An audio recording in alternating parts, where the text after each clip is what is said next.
Good morning, good afternoon, dobry wieczór, whichever is appropriate. Welcome, my name is Neil Pease. I have the honor to be the president of the Polish American Historical Association, and I'm delighted to welcome you to the sixth in a series of periodic webinars hosted by Polish American Historical Association, or PAHA for short. And our guests today are Professors Beata Halicka of the Department of History of the Ada-Mickiewicz University in Poznań, Poland. I have fond memories myself of having spent student days at Poznań. I won't say how long ago. And she will be in conversation with Professor Z. Anthony Kruszewski, Professor Emeritus of Political Science at the University of Texas, El Paso. And the subject of today's webinar is Borderlands Biography, Z. Anthony Kruszewski in Wartime Europe and Post-War America. The program is built around Dr. Halicka's new book, Borderlands Biography, Z. Anthony Kruszewski in Wartime Europe and Post-War America. Brill Publishers, published 2021. And at the end of the webinar, after the webinar, we will provide information on how PAHA members can avail themselves of a discount on purchase of the book. Doctors Halicka and Kruszewski will be interviewed by our own dear PAHA colleague, Professor Anna Mazurkiewicz of the Department of History of the University of Gdańsk. Now, very shortly, I will turn proceedings over to Professor Mazurkiewicz. A few words in advance.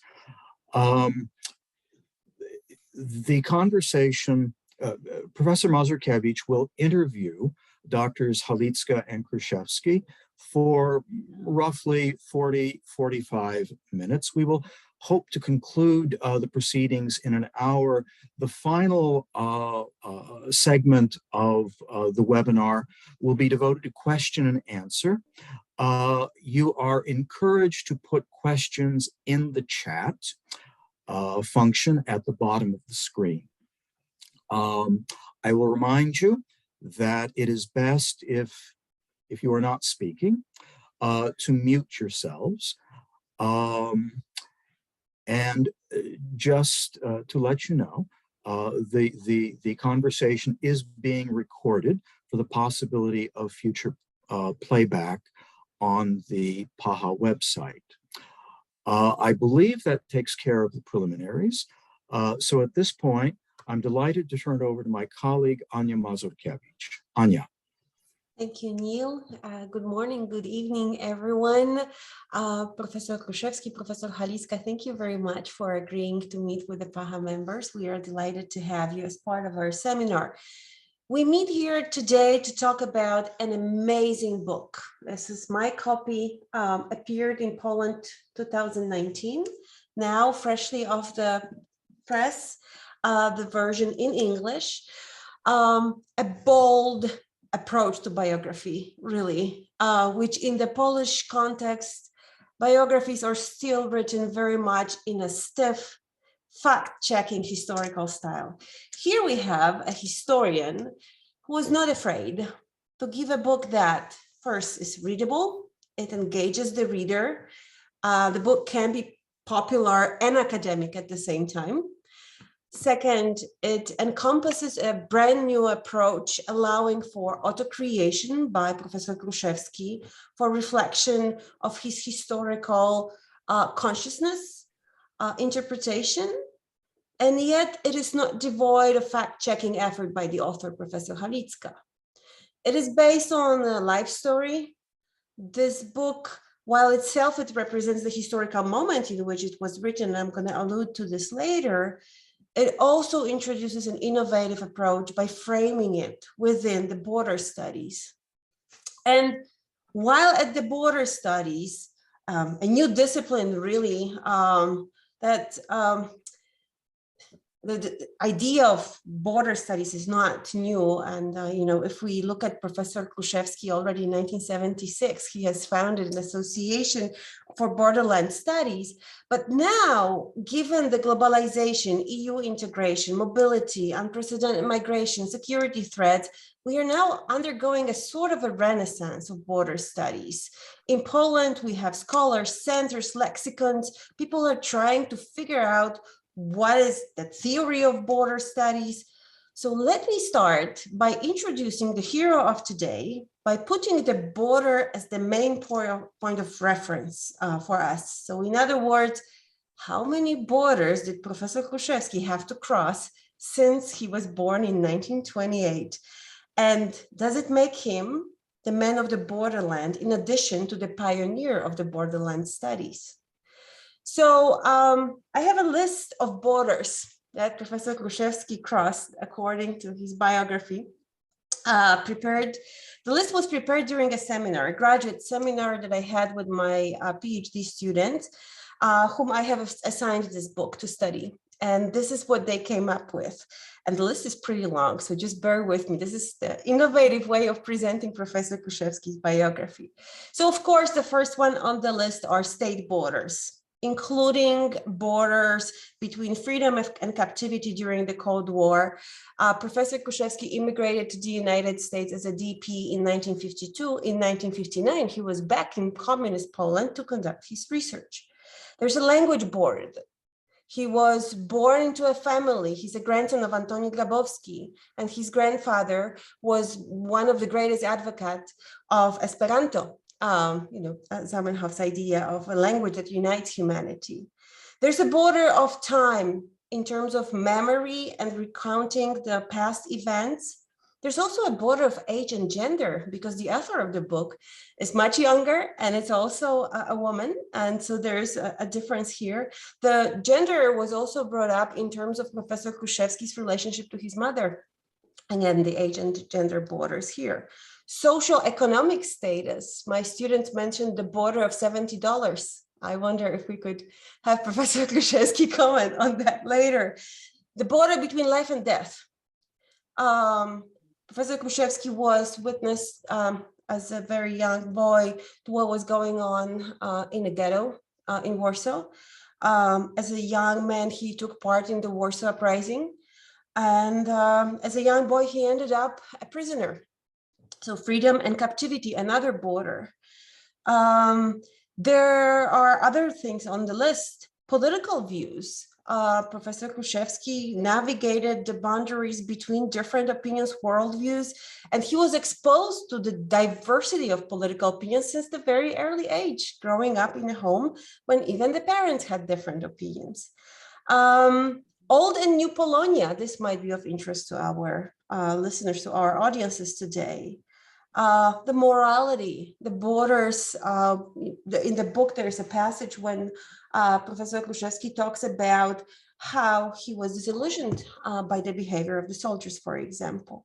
Peripheries versus cultural centers, social activity, non-engagement versus engagement, the entrance to the public life, blue-collar job versus learning at the university. Just suffice it to mention, 1968 professor takes up a job at the University of Texas at El Paso.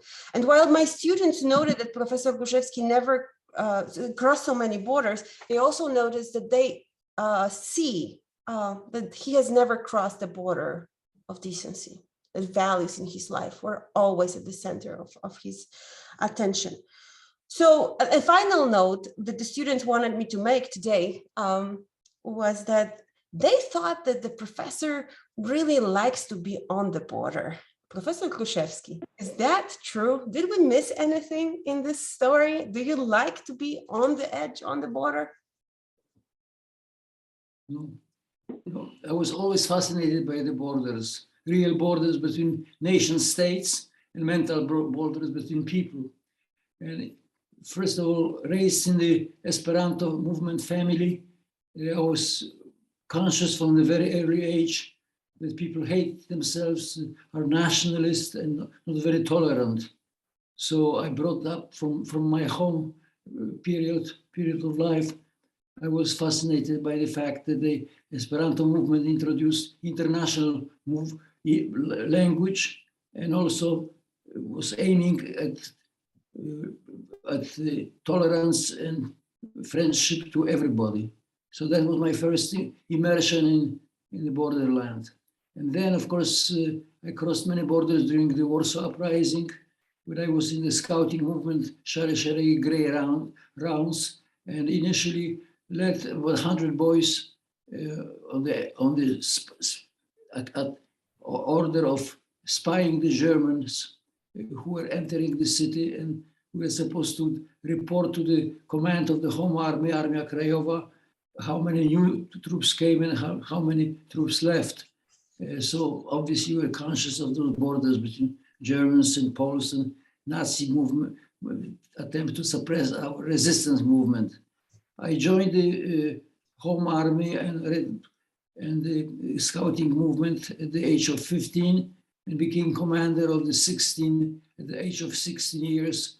And at that time I commanded 100 boys my age, and they were used for spying before the Warsaw Uprising. Another chapter of my life opened during the Warsaw Uprising in 1944, where after being co-organizer of the field post office, we tried to provide,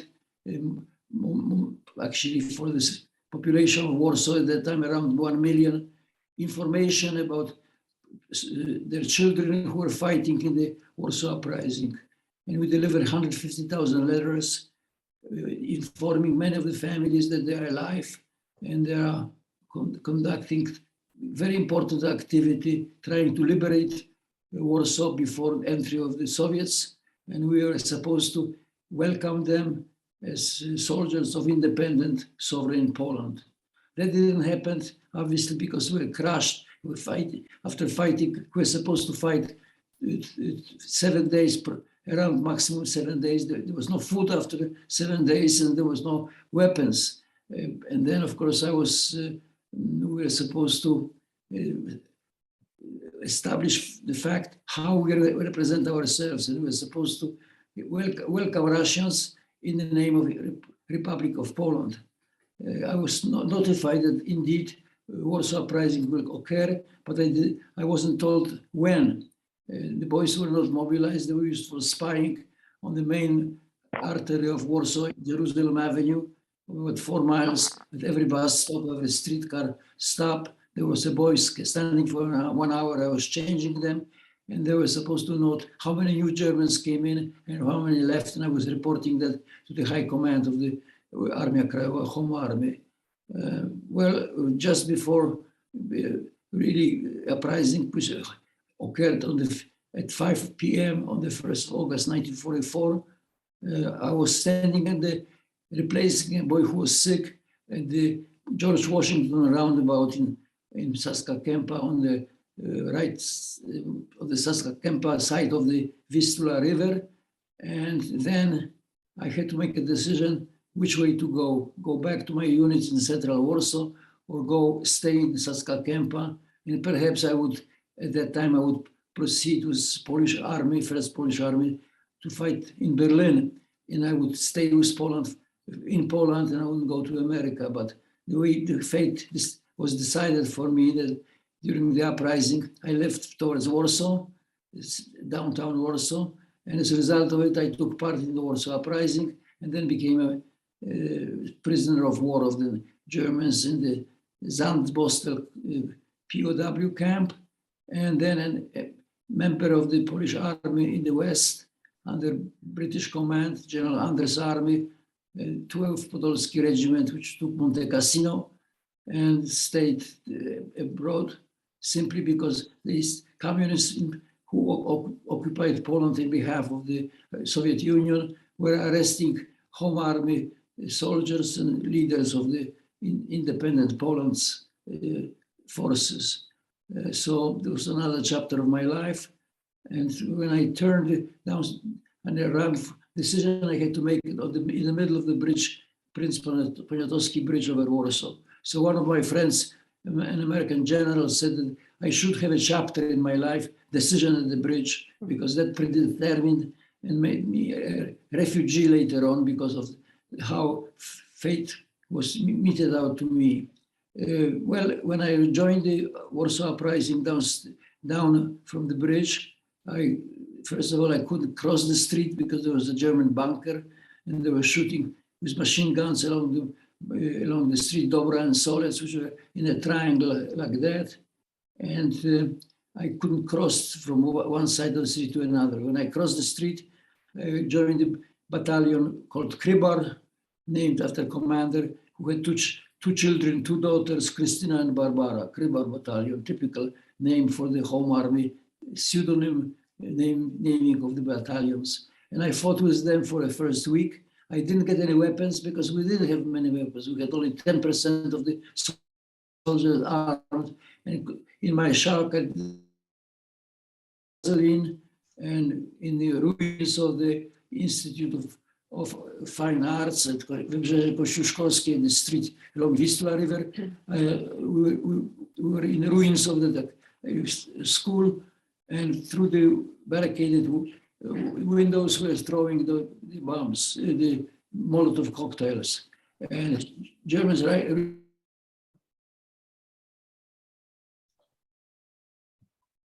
Okay, Professor Kruszewski, Professor Halicka, we have lost connection with you. Am I the only person who lost sound and visual?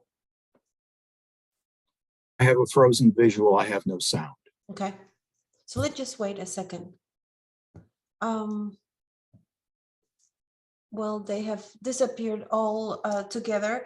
So let me feel out the moment when we were waiting for them to come back.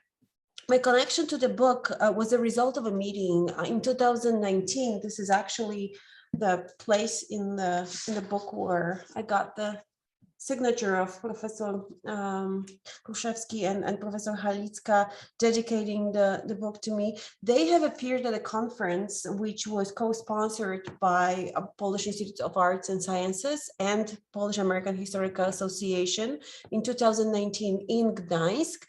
And then this year in September, we had a big conference on the Borderlands, continuity and change in the face of otherness, where both Professor Halicka and Kruszewski came to discuss their book again. So now they are in the United States promoting the book to different audiences, and it gives me an impression that there's more to this book than just a wonderful story.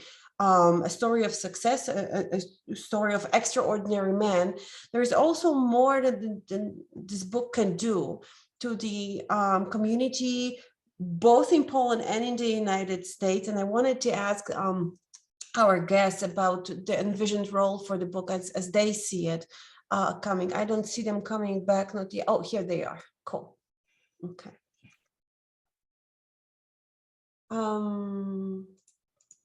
Professor Halicka, are we back? I can see. Yes, Mr. Brother, we are back. Excuse me, please. There was a problem with internet. I hope it won't repeat again. Wonderful, wonderful to have you back. We only can hear you. We cannot see you as of now. Oh, okay. Sorry, camera is out. Okay. We are back. Oh, you're back. Okay, wonderful, wonderful. Let me feature you as a featured video so that everyone is having a spotlight on both of you, our prominent guests today. So, Professor Kruszewski, I think we were at the point where you were discussing the final moments of the Warsaw Uprising and you ending up being a POW in the German camp. Well, I was describing how I joined the fighting units of the Home Army, Armia Krajowa, and we destroyed 2 tanks in the first 3 days. Later on, the Germans switched to artillery and killed everybody in my platoon except myself and a friend of mine who were carrying boxes of new gasoline. But the whole platoon was like wiped out, and then obviously you had to be disbanded. Later on, I volunteered to join the scouting units in Wola district. I never got there, but I was commanded by the gray ranks scouting command to organize field post office. And initially, we did a great job of delivering 150,000 letters to the frightened parents of soldiers. The Armia Krajowa was composed to a large extent with young people. 17% were young people under 21 and women. And they were braver than women were braver than men. Often they saved my life later on. After first week, when people were cheering us and extremely happy that we are with the young boys delivering those letters, and of course the young scouts were dying because they volunteered to carry the letters, and of course nobody expected that they would be dying, but we tried to protect life and not engage them in the actual fighting, but they volunteered and carry letters, but very often they got killed. So the first losses were young boys who were letter carriers to the parents. And then, of course, after a couple of days, euphoria about the information about the children changed into antipathy and they changed into effective fear of being killed in the Warsaw Uprising. So they were telling us that you caused the Warsaw Uprising, because of which thousands of people are dying in the cellars, and the diseases were spreading. People were hungry. There was no food after 1 week, regular food. Actually, for the rest of 2 weeks, we were supposed to fight for 2 weeks maximum, from 1 week to 2 weeks, and expecting that the Red Army will help us cross the Vistula after capturing the bridges. We couldn't capture the bridges, but at the same time, the Red Army was pushed away by the Germans, about which very little has been written. And actually 3 days after the uprising started, the Germans had upper hand. At that moment, I asked for transfer to the more difficult job where I could contribute something, because I felt I didn't want to listen to complaints of the civilians who were in terrible conditions, in much worse conditions than we on the front lines, because the Germans were afraid to bomb us. Every 15 minutes, the Stuka bombers were killing civilians because houses were collapsing and cellars, they were buried in their cellars. As a result of it, 150,000 civilians died, and they said, you caused the uprising, and now the masses of population are dying of. At that point, I didn't want to listen to that, because I was full of hope that we'll win instead of losing. And I went to the high command of the Home Army and asked them point blank, cross my heart, this is the real question I posed to them. I don't want to be in my position as a organizer of field post office. I want to do something very special and very difficult, very, very dangerous, if I can contribute something to the post, to the uprising.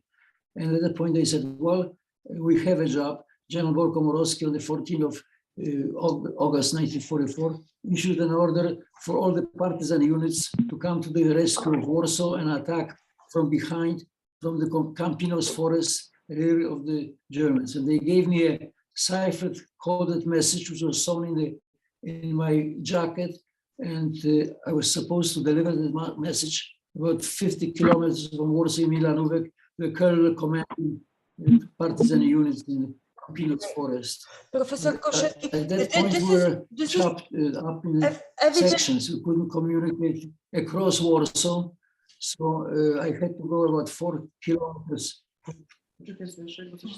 Okay, so I understand that the story of is everything okay? Can you hear us? Can you hear us? Is there a connection? Cool. So I think that your struggle in the Warsaw Uprising, as we can see on the cover of the book, you keep on carrying the Fighting Poland sign in your lapel. It's one part, big part of your biography. But when we look at the book, we actually see that there is your life story encompasses a number of difficult turning points, including the moment when you end up in Western Europe and then you end up in Chicago. Now, my question that I wanted to ask you is that the moment when we get to you at beginning and becoming interested in the study of the borderlands, we also enter this area of the Polish-German border, which brings me to the point where I wanted to ask Professor Halicka, what was it that brought the two of you together? Where have you met, and whose idea was it to write this wonderful, wonderful book?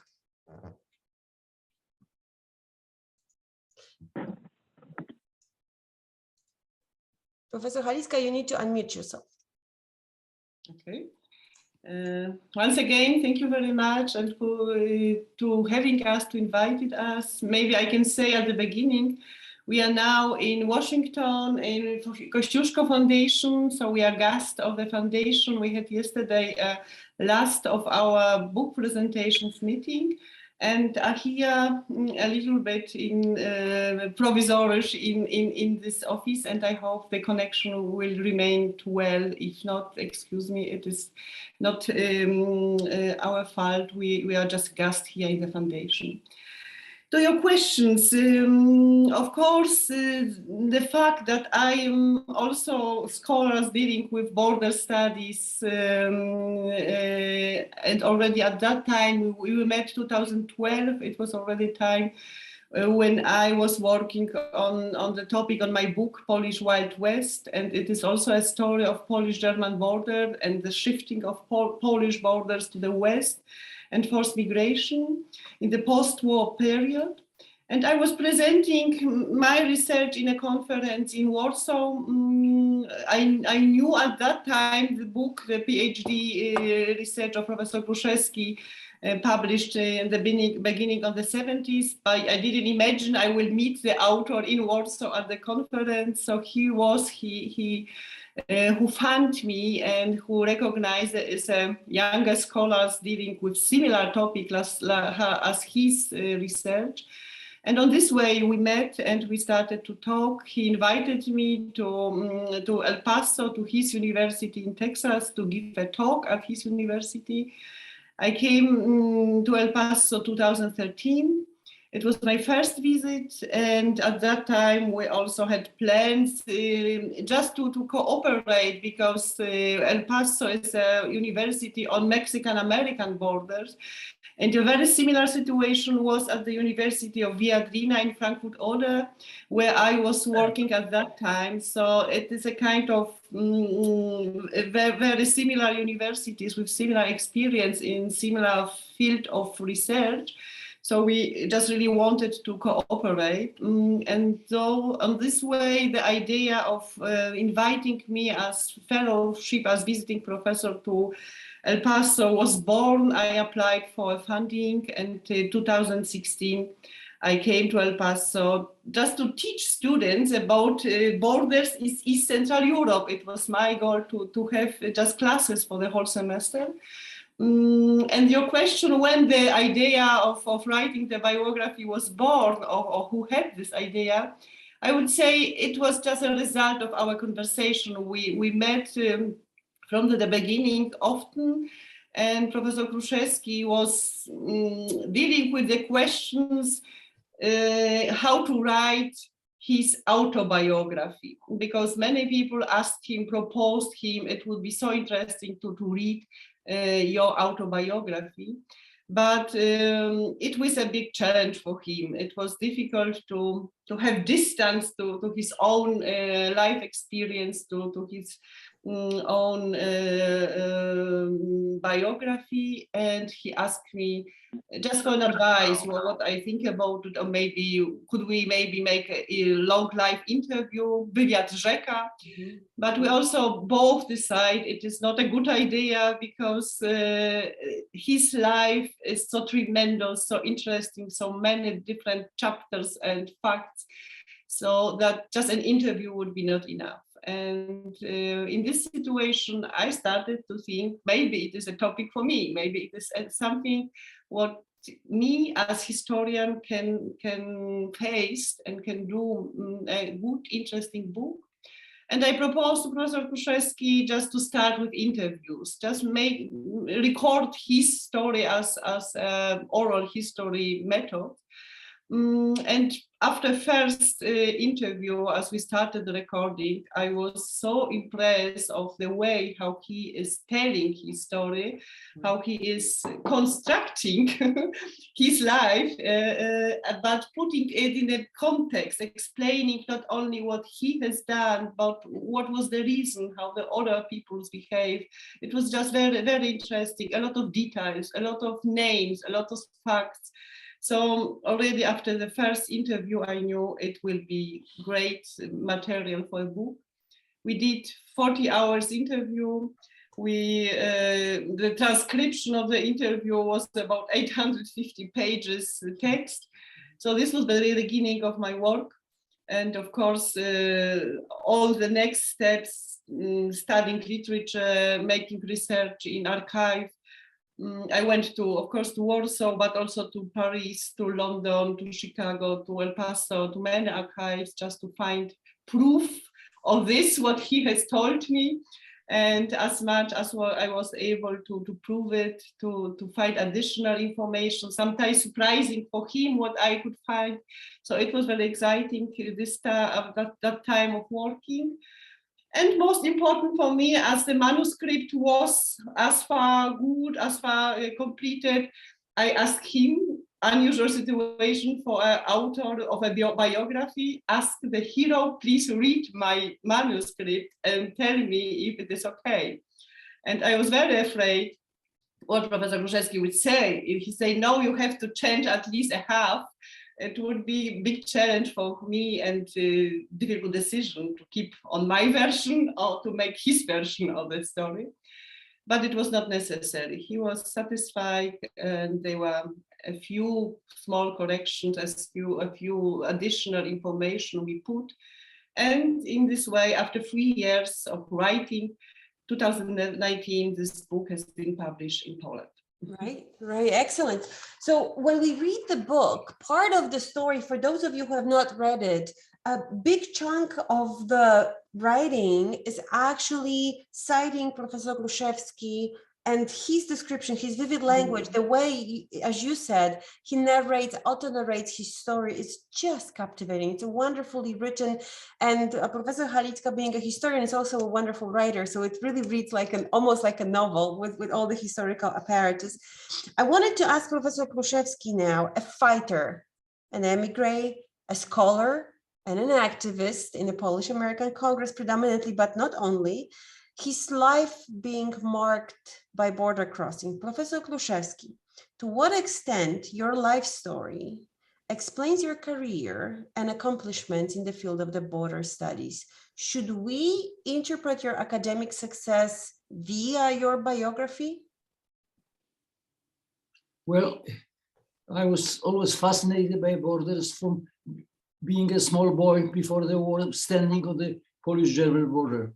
Then about all the border changes during World War II and after World War II, and especially Poland being moved 150 kilometers to the west and the Oder-Neisse line established a new German-Polish border. And I was terrified by the fact that after losing 46% of the Polish territory to the then Soviet Union, Poland would remain to be a very small country like Duchy of Warsaw in the Napoleonic times. So I decided to proceed my studies because my mother said that I should aim at being a professor eventually. And when I got to America, to the United States, I was selected the best university, University of Chicago, with 3 professors approving my topic. They were all Jewish, Polish, German Jewish professors who said, we don't know much about Oder-Neisse, but you have to study this and present the case of Oder-Neisse, why it should remain Polish. There was no at that time any book written on the subject, and strangely enough, American professors were not interested in writing on the Polish subjects. They had sort of a guilt feeling after the way Poland was treated in World War II as a most faithful ally who left in the Soviet sphere of interest after the war. So I studied at the University of Chicago and published PhD thesis, Oder-Neisse and Poland's Modernization, the first such book published in English language in America. And I went to Poland as the first Polish-American scholar to do research on the book. And when I came out from Poland, I was throughout my life in America involved in Polish-American studies and Polish-American activities. I was actually a professor later on at the University of SUNY University on the East Coast, and later on the University of Texas. And I became professor of political sciences. My mother wanted, and became activist in the Polish-American Congress. I became secretary of this, writing speeches for the President Karol Rozmarek, head of the Polish-American Congress, and then later on served in that capacity in two other presidents of the Polish-American Congress. And when I became a professor, I also involved myself in the problem of defending Oder-Neisse from the Polish point of view and challenge German presentations at various cities around the world. They organized big conference in Chicago in 1962, where with the help of Congressman Roman Puczyński, friend of mine, they invited two Polish-American Congressmen, Puczyński, Democrat, and Derwinski, Republican, to speak at the meeting. At the same time, also invited Jan Karski to speak at the meeting. But Jan Karski refused to change my challenge and I asked him to speak about necessity of recognizing Oder-Neisse, but he refused, talking to me that I'm a young man and I don't understand the problem, and the Germans are simply party leaders and they don't want anything evil. So I turned to Roman Puczyński. Congressman Roman Puczyński was a Democrat, fighter in the Air Force of the US in Pacific, then journalist in the Chicago Sun-Times, and a congressman. And I was actually very friendly with him. So I said, Roman, you have to help and include defense of Oder-Neisse during your speech, because you are allowed. They allowed me to speak for about 8 minutes, but finally, because we threatened Germans that we will picket their conference, and they invited 70 consul general in the city of Chicago, in great number of leaders, German leaders came from West Germany. And Roman Puczyński said, I don't know much about this subject, but write for me speech. So he took me home at 2 o'clock in the morning, sleeping in his house. I wrote a speech for him. And he said that we Americans are going to defend Germans at all costs and against Soviet Union. We are not going to allow two nation states to exist, East Germany, West Germany. We hope that Germany will be united, and united Germany we are going to defend, and especially West Berlin, which was threatened at that time by Soviet Union. And he ended saying, we will do that, fight, confront the Soviets, provided you recognize Oder-Neisse line. And after that, there was silence in the conference. And they lost something like $75,000 organizing the conference and came to nothing because of the speech of Roman Puczyński. So I got involved in those kind of activities, number of times traveling around the United States and Western Europe, talking about the subject. Became probably leading expert on the Oder-Neisse because I spent almost a year there researching and traveling all over throughout every community in the Western territories. And I was arguing not from the historical point of view, which is very controversial and subjective, but from the point of view that Germans, half of them escaped and the other half were expelled on the orders of the winning victorious powers by US, Britain, and Soviet Union. So the territory was resettled by 5 million Poles, and some of them were already born there. Second generation was born in Oder-Neisse. So those were my arguments. And the most important arguments was that Poland got modernized, taking over industrialized country, region, which had gross national product and in the industrial capacity equal to pre-war Second Republic Poland between the two wars. that's why Poland was able to rebuild very rapidly, relatively speaking, by 1950. And later on, I was very active in the Polish-American Congress, helping them in various capacities, in the Illinois division and then in Texas division. And I ended up in the election after Vice President Łukomski, who was the chief advisor of the presidents of Polish-American Congress, after he died during the tenure of his office, according to the rules and regulations of the Polish-American Congress, there have to be election for the new vice president. And Jan Nowak-Jeziorański was applying, and I was also running for the job. And I won with Jan Nowak-Jeziorański with 5 votes when I appealed to Old Polonia, Wartime Polonia, and the New Solidarity Polonia. I won this job. And it was very important, the most important decision of Polonia at that time, because at that time, membership in NATO was decided. And most of the people in Poland, including historians and people who write a variety of books, they don't understand the process. They say that usually, well, Poland asked for membership in the North Atlantic Treaty Organization, and Poland became member of the organization.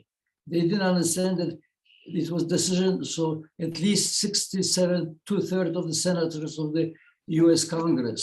And this is where Polonia succeeded completely as the biggest contribution to history of Poland, because we realized that it might be very difficult to get 67 votes. We were really literally biting our fingernails, trying to get those 67 votes. And at that time, thousands of telegrams were arriving in the White House, hoping that Congress will recognize Oder-Neisse and accept Poland in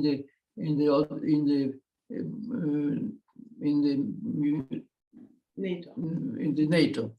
Right. So Professor Kruszewski,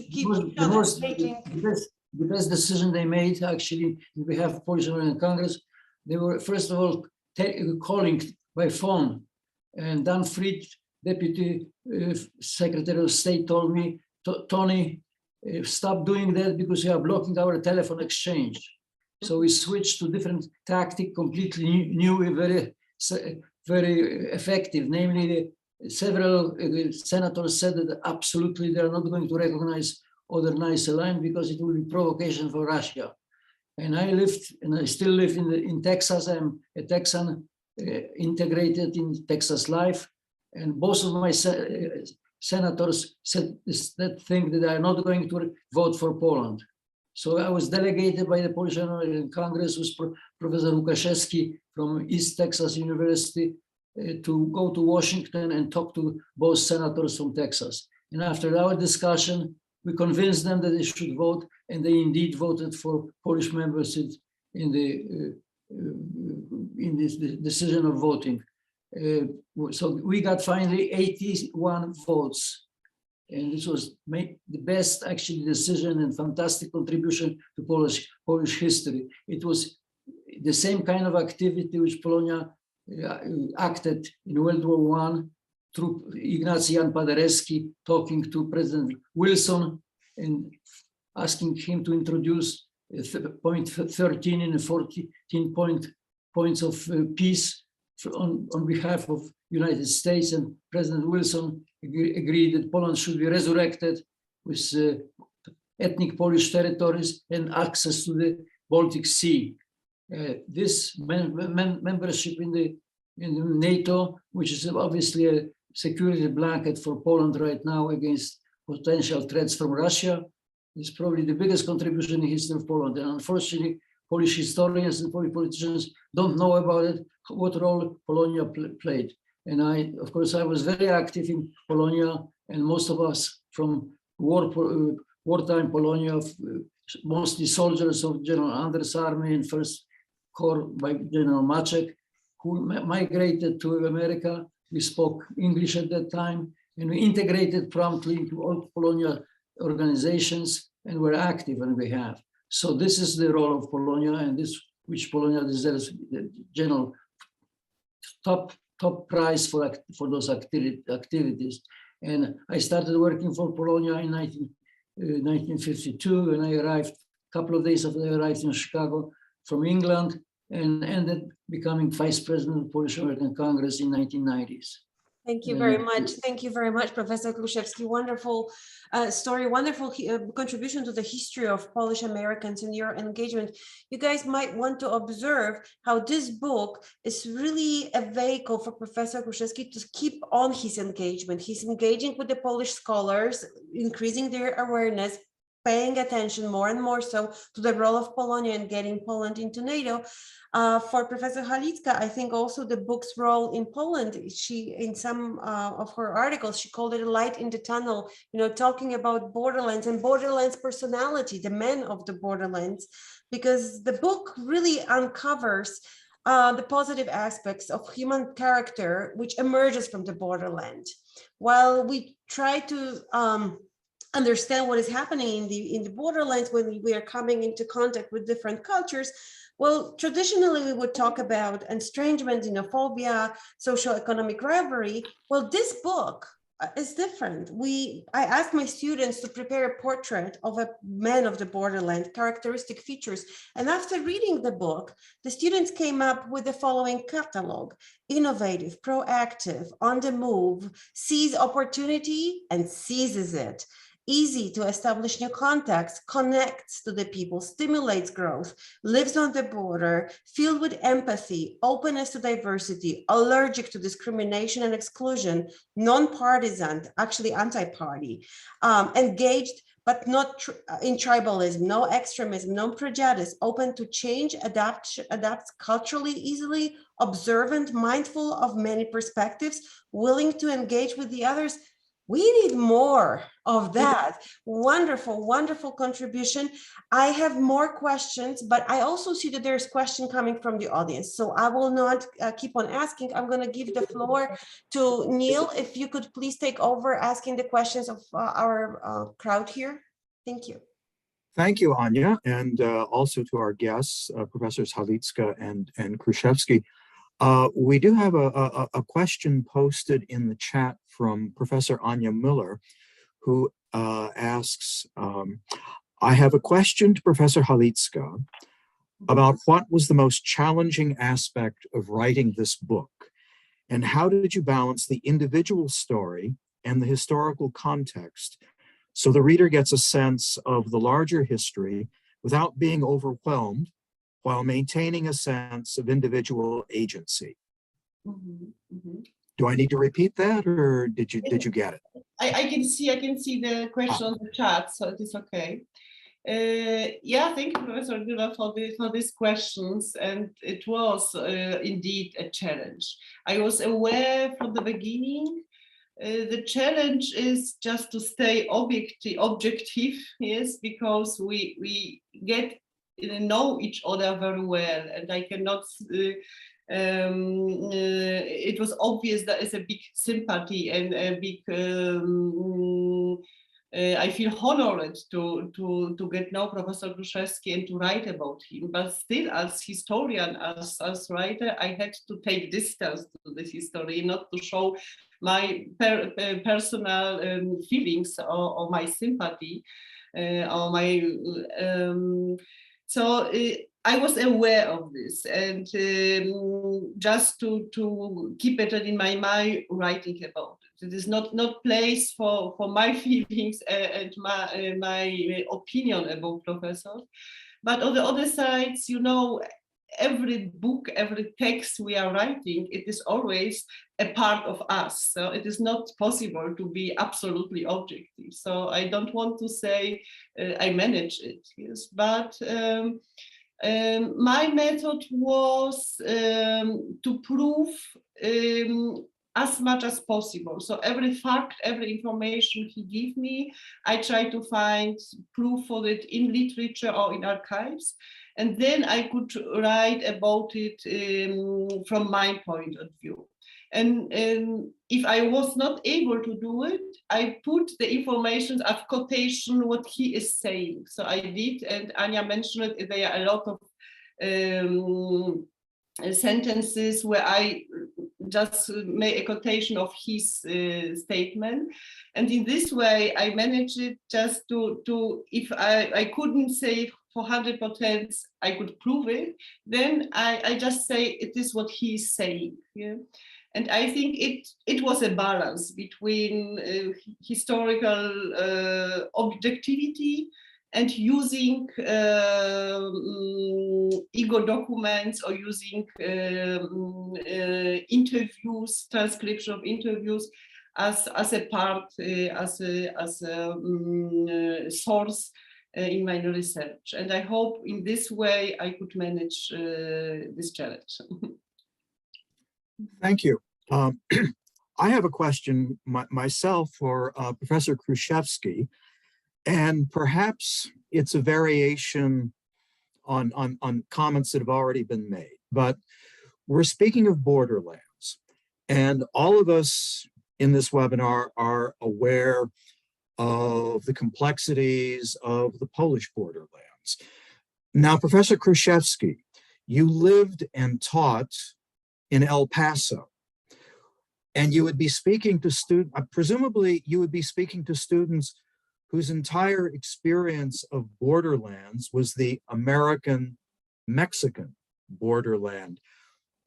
What perspective, what lessons do you think that you, with your Polish background, could give to American students about their own borderland experience? Well, as I said, I was fascinated by change of borders and what borders are doing to people living in the area. And almost similar activities on all the borders around the world. First of all, I got my job after the first professorial job I got at Plattsburgh, New York, on the Canadian-American border.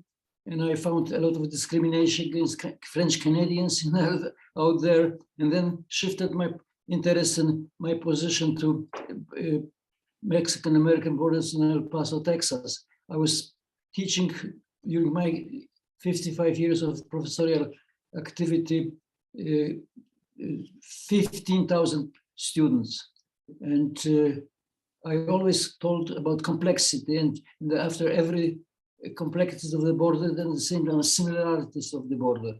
And I stress the fact that all the borders are unjust, actually, but they're extremely similar.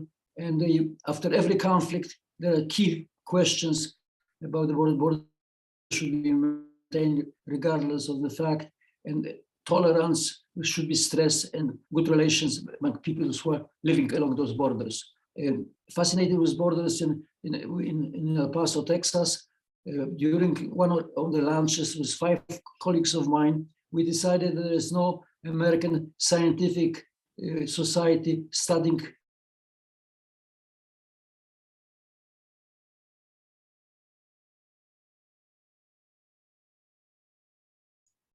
I guess we have lost our guests. Oh, they're back. Excuse me, we are back. Can you hear us? Okay. To jeszcze, Well, jak założyliście tą fundację? yes, we 5 of us started the American Association for Study of Borders, which migrated later on to New Mexico, and then San Diego, and then to Copenhagen, Denmark, and then to Helsinki, and now it's New Delhi, and became international organization. An immigrant like myself, during the Congress of this now World Society for Study of Borders, I was introduced the founder of surviving founders of the American Scientific Organization. And at the Congress in East Finland, 1,000 scholars from around the world came. But before that, in 2006, I organized a similar conference at El Paso, Texas, and initially 400 scholars came to this meeting, and my administration of the university was against that, said nobody will come to El Paso, nobody's interested in American-Mexican border, but we were talking about borders of all the world, all the continents. And indeed, from that moment on, obviously such an organization does exist and is now migrating back to Europe. Leadership of this organization going back to Europe from India. So as an immigrant, I managed somehow to contribute to not only the transformation of my university. When they hired me from University of Chicago, I got my PhD, and PhDs from Chicago was extremely praised because University of Chicago produced 100 Nobel Prizes and rectors, presidents of universities. So I was given free-handed at El Paso to do many changes from a little college of 8,000, now it's an institution of 25,000 of one of the 300 American research organizations leading to educating Latino minority in America, future America. So again, America gave me actually a chance to contribute to my university and also be active in Polish American activities. I combined the two. I still teach at the University of Warsaw during the summers, and I recently retired as Professor Emeritus from Texas. I'm very happy that that was possible, and it probably wouldn't be possible anywhere in the other countries because they gave me initially tremendous support. They loaned money to me, which I paid off by 1970 as a professor already, and never stopped and never discriminated against when I was trying to modify and change various change institutions, departments, grants. I brought $500,000 from federal government for bilingual studies in Texas in Spanish and English. And actually myself, I became also active as president of El Paso of the civil rights organization defending Chicanos, Latin Americans against discrimination of Americans in that area, and became president of the American Society of University Professors in El Paso, Texas also. So by those activities, they said that obviously I could do anything and I was allowed to do that. And I'm proud of being able to do so. You are gracious to mention the services that the United States afforded you, but in turn, we can certainly say that your life and your scholarship have enriched intellectual and social life in the United States as well, and the world of scholarship beyond the particular borders that we are speaking of. We are approaching the end of the hour, and so we will need to bring this fascinating discussion to a close.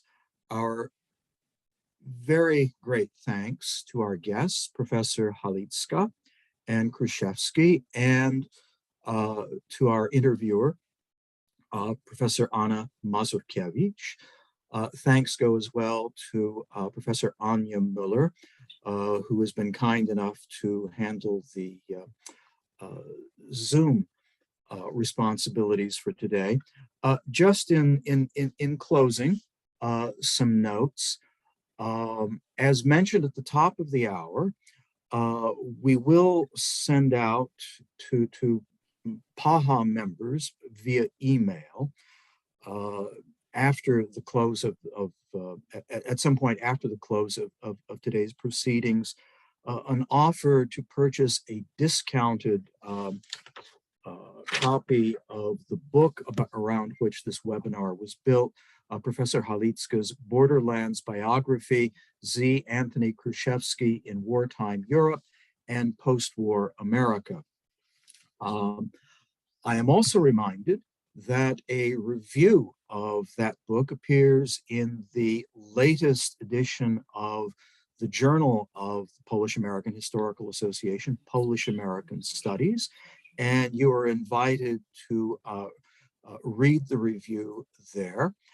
I will also take the liberty of making a plug for the upcoming conference of the Polish American Historical Association, which is scheduled to take place in New Orleans, January 6th through 8th, in connection with the American Historical Association.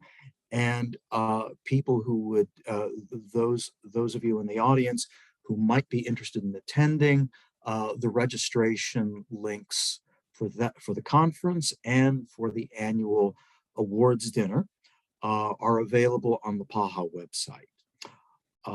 With that in mind, I would invite members of the PAHA board who are in attendance to stay on for a very few minutes to talk about organization of the conference.